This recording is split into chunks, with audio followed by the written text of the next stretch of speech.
আসুন কোরআনকে কায়েম করি, কোরআনের রাজকে কায়েম করি, কোরআন ওয়ালাদেরকে সম্মান করি, শ্রদ্ধা করি, তাদেরকে ক্ষমতায় আনি। আল্লাহর কসম, মক্কার জমিনের পরিবেশ যেমন পাল্টে গিয়েছিল, আজও যদি আমরা বাংলার জমিনে কোরআনকে প্রতিষ্ঠিত করতে পারি, বাংলার জমিনের পরিবেশ হবে তাই। কথা ঠিক কি না? জেনা, ব্যভিচার, ইফতিজিং, ধর্ষণ তো দূরের কথা, কোরআনের আইন যদি বাংলার জমিনে বাস্তবায়ন হয়, ওরা সবটা আবার ভুলে যাবে। এজন্য বাবা, কোরআন শোনার দরকার, কোরআন বোঝার দরকার, কোরআন মানার দরকার, ঠিক কিনা?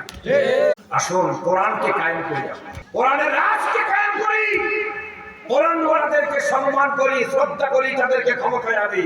আল্লাহর কসম, মক্কার জমিনের পরিবেশ যেমন পাল্টে গিয়েছিল, আজও যদি আমরা বাংলার জমিনে কোরআনকে প্রতিষ্ঠিত করতে পারি, বাংলার জমিনের পরিবেশ হবে তাই। কথা ঠিক কি না?